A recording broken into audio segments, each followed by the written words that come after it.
Let's take a look at the updated Audi Q8 because recently Mercedes GLE and BMW X5 have been updated. Can Audi say something about this? What have they done? Let's take a look with Thomas Nautic Fuel in 4K, full screen, full length. Let's go here with an upgraded front grille. When you have the S-line, you have these L forms here in the front grille. Everything with more black design, especially if you have the optional black package, which this vehicle is also equipped with. The standard front grille would have more vertical fins on the inside. Then here the two-dimensional Audi rings. Audi goes for this new CI, corporate identity basically. Saphir Gold is this new color also. Saphir, this desert around the Bahrain racetrack. And yeah, this was the most fitting shirt I could find for you today. Updated headlamps also. So the logic here is normal LED, then matrix LED, and optional HD matrix LED with laser lights. And the latter ones you all can see here. And even in the front, you can already pick different light designs to individualize your vehicle. Towards the side profile, here the length has been unchanged, 4.99 meters or 196 inches. The Q8, as I said, typical competitor of the X5 or the GLE. Wheels now start already at 20-inch, up to 23-inch. These here are 22-inch wheels, so not the biggest ones, not the smallest one. Let's see how the riding comfort is. In the S-line here also painted wheel arches. So in the vehicle color, the base version would come still with the contrasting wheel arches. In the black package, you also have the black mirrors here. Technology-wise, already the standard suspension is an adaptive suspension, so an adaptive steel suspension. Optional, also this vehicle is equipped with it, the adaptive air suspension. Of course, then you have a wider span between comfort and sportiness. And you also get a rear axle steering. Then the rear wheels turn up to 5 degrees in the opposite direction than the front wheels. The SQ8 would also offer an anti-tilt control and a sports differential at the rear. New tail lamp design and also OLEDs here in this lower part. Have you seen that? These are the proximity sensors in our studio shots where it was a little bit darker. You can even better see that, how it reacts. And even then in the rear, you can once again pick the individual light signature as design. I think it's a cool idea. Yeah, but then again, it's always an option, so the base vehicle won't have that. But the base vehicles will have this top update here also, and also this, this light strip that goes all the way across. Once again, two-dimensional Audi rings. And then in the lower part, the contrast, the Q8 logo here. This one means that is the S-line, and the SQ8 would just have the added S-dent. So what do you think? Do you like the outgoing model better, or do you like this refresh? And who would have thought that lights one day become a buying or purchase argument for individual brands? Audi wants to stress like, hey, we are the king of lighting, and that's why they also play once again here with these cascading turning indicators, at least in the highest trims. And even fancier it is actually here in the front. Look at that with this segmented cascading, and a massive success for the Audi Q8 Fake Exhaust Police. Thank you so much in the name of the Audi Q8 Fake Exhaust Police for supporting it for all these years, because now Audi have switched away from fake exhaust to real exhaust tips once again. Since you also always ask about our locations where we film today, we are really lucky to film outside of Cape Town, so best greetings especially to our South African viewers today.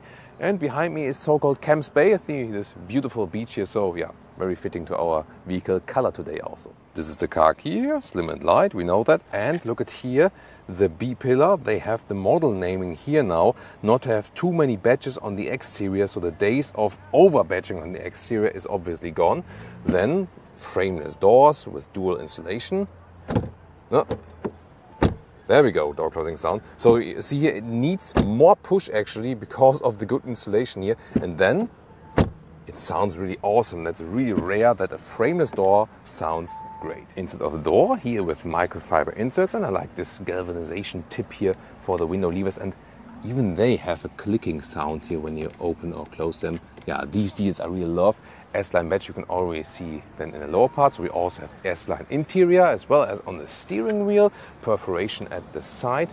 And these seats here are the best ones you can get actually for the Q8 with the microfiber, also with this special structure on the inside. These are the normal sport seats. And I would definitely go for them, but they're still lagging behind, especially in comparison to BMW, who is offering better materials. They're more sustainable, more animal friendly, and also better in the whole feeling and so on. But these ones are actually then the best, and seating comfort here with 189 or 6'2". A lot of headroom left. This is the one without panoramic roof. You can also get one. And you have good ergonomics, full-size SUV position. Yeah, really feeling it, definitely. Interior cockpit overview. The refreshing thing about this update is that it is not all new, because classic user interface here with the volume control, the steering wheel, then also physical controls to control the digital instruments. There we have some news. For example, when I hit the turning indicator, we have this nicer visualization on the inside now. And then we have this split screen. This is the top infotainment screen, and the lower part is for the climate unit. Yes, I do always prefer physical climate dials, but for a digital solution here, it is fairly easy to use. I don't quite get this new menu tile in the software. This looks to me confusing. This here is very obvious, and then you have just, for example, the car features, or you go back to the home menu, and here the Apple CarPlay integration, wired or wireless. The same goes for Android Auto. An optional Bang & Olufsen sound system. Yeah, I think good sound quality. Not the most super spectacular ever, but actually very decent. In the middle console, I really like this large shifting lever, pretty cool. Then here, adaptive cup holders, very good build quality. And also here, the middle console, with this cover, leather red, and then you fold it up and down like this. And here, you have space then for the smartphone connection, now all in USB-C. Well, I did find an issue here with the middle console. Look at that, this large thing here underneath. It is there that it has this, this effect that you can also fold this whole thing up and down a little bit and slide it forward at the same time. But the problem is, it's so large down there. When you have your smartphone here in the inductive charging pad, it does overheat because it has no cooling. Then you say, I want to connect it with the cable. And then you connect it like this, for example. And then you have to say, like, okay, where is the exact space for my smartphone? Like this, maybe. And then how does it fit when it's modern, large smartphone? And when you then would put it down, you would smash your smartphone, or then stuff like this happens. Yeah. No, I'm not farting. It's that the seat is just too close to the middle console and it's squeaking. So either put it far away or add some fabric here on the outside. Rear doors also frameless, and then you have this electric shade you can put up and down just by pressing the window lever one more time. This doesn't go down further, but here I think it's a very nice and elegant solution. When I sit behind the driver's seat when I'm driving, I still have enough legroom left. This platform is pretty cool, and then you can adjust the seating angle like here when you pull this lever. This is also the way you fold it completely down for the trunk, and you can also vary the trunk length like this if you want more trunk length, or here if you want most legroom. Even in the middle part you can sit very well. In comparison to the Q7, it's not too big of a compromise. Of course, the Q7 has a little bit more trunk space and so on. And then possible 7-seater. And here in the middle part, you have a nice climate unit also for the rear. It is somewhat with capacitive BS, but then again, you also have at least some clicking sounds. Let's take a look at the trunk measurements. Electric hatch, and then we have a good 1 meter or 40 inches in width, and even a little bit more than 1 meter or 40 inches in length. Here, you can see I already folded one part. You can also split individually, but you have to do it from the rear. You cannot unfold them here. The only thing you can do is actually lower it for better loading in and out when you have the air suspension. And in the front part here, you have another small hole, for example, but yeah, you could also have a replacement tire there if you like. As for engines, in Europe you still get the 3-liter V6 diesel. This one here, worldwide the most important engine, the 3-liter V6 turbo petrol engine, 55 TFSI, 340 horsepower, 5.6 seconds is the acceleration figure. Standard quattro overdrive, that means an overdrive with a rear wheel bias. If you want it even quicker, then there would be the SQ8 with 4.1 seconds in the acceleration figure, and that is then from this 4-liter V8. Acceleration.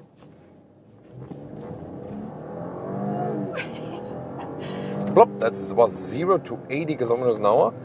Pretty quick, felt nice, also rear biased acceleration from the overdrive. The Lia meter was also active. Thank you for that. There's always really good to give you a sense of speed, especially if you do not feel the G-forces over the video.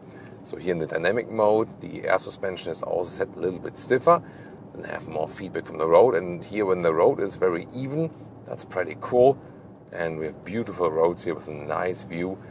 The thing is, when the air suspension is stiff here, in dynamic mode, and you have the 22-inch wheels mounted, yes, it feels cool and sporty.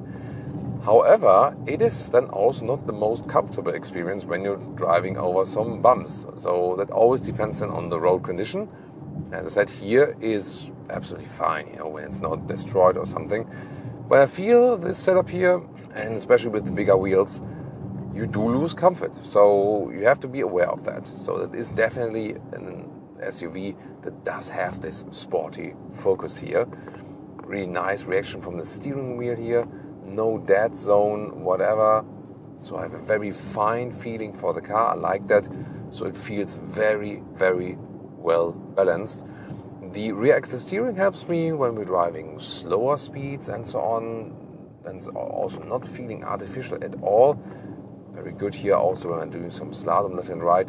Once again, the balance and the feeling for the car, that is what is very, very good. And assistance systems here on this countryside road, which is even more crucial, because can this vehicle here keep the lane even if it's more in this bend? Here, so far, pretty smooth. Now on the right side, I always keep the control of the vehicle. See here, this one car didn't get. Maybe it's also because one line is yellow, one line is white or something. So yeah, never trust 100% in it. And mainly it's used for Autobahn purposes. But I like to try it also here on countryside lanes because the very, very good systems also do that then in this case here. It is a good system, yes, but you see at some point it also has its limits. When you, by the way, want to switch back again here, for example, you can click in the lower part. Not the best selection here to pick the driving modes, or then here like this, click on the screen. Yeah, then here you can go to the comfort mode. In the comfort mode then, some more softness from the suspension then, and also the steering becomes a little bit lighter overall. So this is probably the everyday setting, I would say. It still feels sporty. And I would definitely set the suspension to comfort because otherwise it just gets too rough in bumpy sections and so on. So to me the cool thing is always that although it's a large and heavy SUV, because of the great balance it always feels somewhat lighter and easier to control basically. Here we know at really slow speeds I feel more from the rear axle steering, but considering it is in rear axle steering, it feels very natural how it reacts and so on. So I've always loved the driving feeling of the Q8, and the updated version here makes no difference to that actually. Yeah, for me it's always pretty strange, of course, here with the left-hand drive traffic, and in a way even stranger to drive left-hand steering wheel with left-hand traffic. Usually you have the other one, like the right-hand steering with the left-hand traffic and vice versa and so on. But I mean, yeah, after all you get used to that. It's all adding up to the experience. Changing the temperature, by the way, here while driving is not too bad. So as I said earlier, although it's digital, you can do it actually quite well also while driving. Although a physical control always needs no looking at all. Brake feeling also really nice, so you know exactly what you're doing at any time, or when you want to control the volume and so on. I like this classic user interface of the vehicle. You can also use the shifting pedals here to shift down yourself, for example for engine brake when you're going downhill for a longer period of time, or if you want some more RPM, and then you can directly accelerate it out. Yeah, sound wise I have to say rather step downwards, but with these new days particle filters, which are also great to keep the particles in, sound has been decreased. Again, for the US versions this will then be a little bit different. So if I could suggest something, I think although it has air suspension, sometimes in potholes too rough. So what can you do against it? I mean, even if you're in a comfort mode here, the only thing you would actually do is pick smaller wheels. Not even the biggest one on this one here, but I think 20 or 21 inches maybe then the best compromise, that you have some cool look still, but you just have a little bit more driving comfort. So my driving impressions here from Chapman's Peak Drive. If you're in the Cape Town area at some point, you should take this road, one of the most beautiful roads in the world, definitely. And here it's more about enjoying the scenic views, and the view outside the vehicle, from the inside to the outside, is actually pretty decent. So I have a good feeling of where the car is ending at every side, and that's not the same with all new vehicles, that you exactly have a feeling for the dimensions. But even if you look to the rear there and so on, or to the back mirror, there's no problem at all. And that also shows that the Q8, among this like almost SUV coupe segment, the X6 would of course also be a competitor, or the GLE coupe. The Q8 sits somewhat in between, I would say, but these true coupe silhouette SUVs, they have less overview than when you're sitting on the inside, but that's actually fine here with the Q8. Here also, when the bends are a little bit tighter, rear axle steering is helping me. Is also, by the way, a factor for parking in and out. Maybe you've heard that, just like there was a bump in the road. That's what I meant. You know, when I have an air suspension, I just want a little bit more comfort out of the vehicle. But that's the only thing I can really criticize here. Yeah, and probably also the fuel economy. So we will drive it a longer period of time. But it really seems to be that, although it's mild hybrid system here now for the 6 cylinders, the 8 cylinder does not have that. And although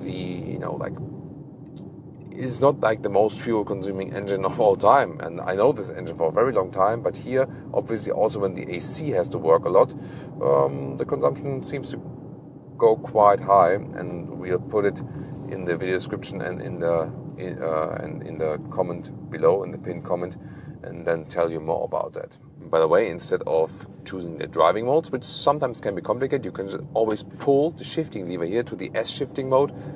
Then you have a nicer acceleration immediately. That's actually pretty cool, and it's also an easy and quick way to be a little bit more spontaneous with it, and always pull it back. Also the sound feedback it gives you, right? And of course also clicking sounds and so on. Yeah, that brings me back to one of the crucial points, that the user interface is still really good, and you know exactly always what you are doing.